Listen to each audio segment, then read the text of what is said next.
अब अगला प्रश्न देखते हैं। विंडोज ऑपरेटिंग सिस्टम से आप क्या समझते हैं?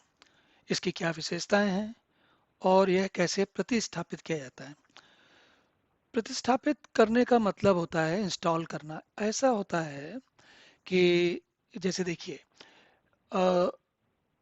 अमेरिका जो ये डॉस मैंने जैसे बताया आपको, डिस्क ऑपरेटिंग सिस्टम, वो माइक्रोसॉफ्ट नामक कंपनी ने बनाया था। उसी कंपनी का तो हुआ क्या कि उनका जो डिस्क ऑपरेटिंग सिस्टम था, उनके एक और प्रतिस्पर्धी जो आजकल और भी बीच में थोड़ा उनका धंधा बिगड़ गया था, व्यापार बिगड़ गया था, लेकिन अब वो बहुत अच्छे तरीके से चल रहे हैं और इतने अच्छे चल रहे हैं कि वो माइक्रोसॉफ्ट से आगे निकल गए हैं। उनकी जो कहते हैं ना माली हालत, जो पैसा उन्होंने कमाया वो और बहुत ज़्यादा हो गया है। कौन सी कंपनी है वो कंपनी है एप्पल। तो ये दोनों प्रतिस्पर्धी थे। एक समय था कि Microsoft disk operating system, Microsoft word और ऐसी चीजें बना के अपना व्यापार बनाने की अभी तो शुरुआत कर रहे थे। ये लोग कोशिश कर रहे थे कि आगे बढ़ें, कोई इनको सुने।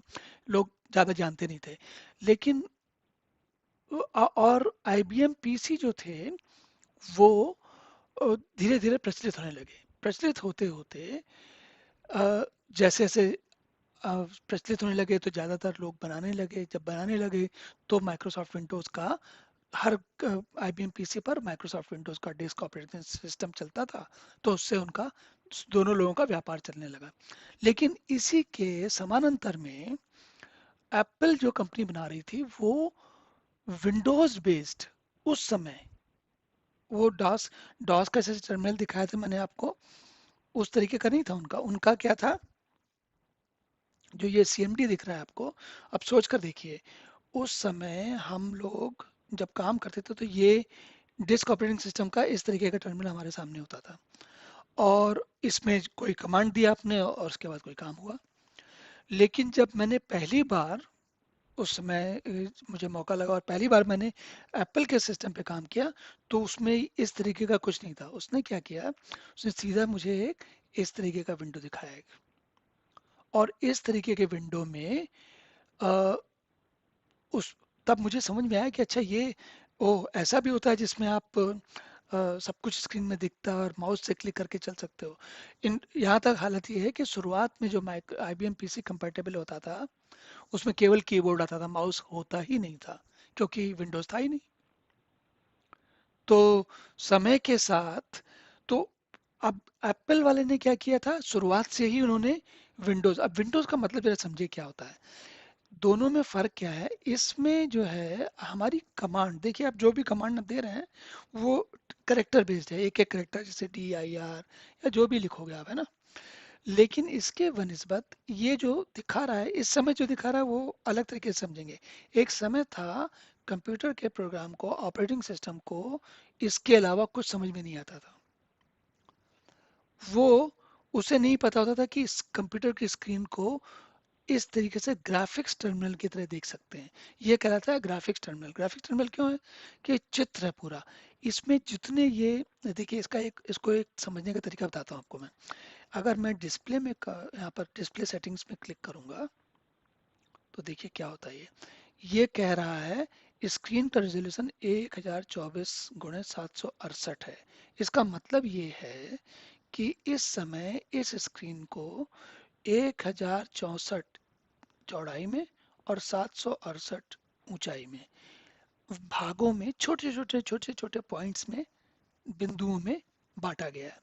तो इस तरीके से होता क्या है कि एक एक पॉइंट जो है इस हजार, इधर ऐसे 1024 और ऐसे 768, इसके बीच में इसको बांट के आप जितना, अगर ये नंबर और बड़ा हो, 1024 की जगह 2048 हो और 768 की जगह 1600 समथिंग हो, राइट। जैसे आजकल जो 4K वाला होता है वो 4000 होता है। जो टीवी देखे होंगे आपने, कभी सुना होगा 4K वीडियो। इसका मतलब ये होता है कि 4000, उसमें जो ये जो हजार यहाँ लिखा हुआ है इसकी जगह 4000 होता है। 4092, 4092। और इसी तरीके से ये 768 का भी नंबर मुझे याद नहीं कितना होता, लेकिन उसी के अनुपात में होगा।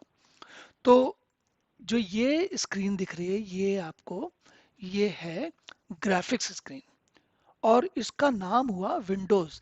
अब इसका नाम भी विंडोज कैसे हुआ, एक बात बताता हूँ। इन दोनों, एप्पल और विंडोज का ऑपरेटिंग सिस्टम आने से पहले, आप जानते हैं, हम में लगभग सभी ने सुना होगा जीरोक्स की जो है फोटोकॉपी की मशीन होती है। तो जीरोक्स ने पालो आल्टो रिसर्च सेंटर, अमेरिका में, कैलिफोर्निया में एक रिसर्च सेंटर खोला। उसको कहते थे PARC, पालो आल्टो रिसर्च सेंटर। उसमें उन्होंने मजेदार बात क्या की कि वहाँ पर बहुत सारी शुरुआती जो रिसर्च हुई है, जो आजकल हम सब जगह प्रयोग करते हैं। जैसे ये जो विंडोज है, इसको तब मोटिफ कहते थे, MOTIFF, मोटिफ। ये वहीं पर बनी, जीरोक्स की PRC सेंटर में बनी। जो माउस आप देख रहे हैं ये भी वहीं पर बना। ये दो एक ऐसी टेक्नोलॉजी है जो जनरली लोगों को समझ में आ जाती हैं, लेकिन यहीं तक नहीं, और भी बहुत कुछ बना। तो आप ये समझ लीजिए कि जो हम आसानी से आजकल काम कर पाते हैं, उस सब में जीरोक्स कंपनी का बहुत बड़ा हाथ है। तो ऐसे छोटी छोटी चीजें कभी कभी ध्यान आती तो बताता हूँ। लेकिन अब ध्यान, अब हम क्या बात कर रहे हैं, हम बात कर रहे हैं कि विंडोज ऑपरेटिंग सिस्टम से आप समझते क्या हैं। तो पहले क्या था, ये इसका इसका रूप क्या था, इसका काम करने का तरीका क्या था, कि कंप्यूटर के सारे जो अंग हैं उसको ऑपरेटिंग सिस्टम कंट्रोल करेगा, नियंत्रण करेगा। उसके बाद प्रयोगकर्ता, मैं और आप, आएंगे, उसको एक कीबोर्ड के मार्फत के द्वारा इस इस तरीके की स्क्रीन पे बात करेंगे, उसको कमांड बताएंगे और कमांड का जवाब देगा वो। विंडोज में क्या होता है, सारा कुछ आपके सामने खुला रहता है, और ये वेटिंग मोड में, मतलब कि प्रतीक्षा करता रहता है कि आप कोई आइकॉन क्लिक करो। जैसे आप अगर मान लीजिए इस आइकन को क्लिक करोगे तो कुछ हो जाएगा, दूसरे आइकन को क्लिक करोगे तो कुछ और हो जाएगा, है ना। तो ये जो होता है, ये सोच ही फर्क है, दोनों एक जैसी नहीं है। एक में क्या है कि आप बड़ा नैरो पॉइंट ऑफ व्यू, बहुत ही संकीर्ण दृष्टिकोण है, पहले वाला जो टर्मिनल वाला था। लेकिन उसका अपना फायदा है, उसका ये फायदा है कि जैसे इंजीनियर, साइंटिफिक, जो जो लोग इस तरीके का काम करते थे, इसीलिए पहले, काफी पहले, कंप्यूटर की दुनिया में केवल बहुत पढ़े लिखे, बहुत स्किल्ड लोग ही रहते थे, सब लोग नहीं रहते थे, क्योंकि वो उसके हिसाब से सीखना पड़ता था। फिर लोगों को समझ में आया कि ये तो बड़े काम की चीज़ है, तो उसको आसान बनाया गया। तो विंडोज़ ऑपरेटिंग सिस्टम की एक सबसे अच्छी बात क्या है कि ये, इसने कंप्यूटर के साथ काम करना बहुत आसान बना दिया। और सामान्य व्यक्ति, अंतर क्या है, इसमें आपको स्क्रीन में कोई चित्र दिखता है तो आपको पता है कि क्लिक करने से कुछ होता है, तो आप क्लिक करते हो, आप आसानी से देख जाते हो।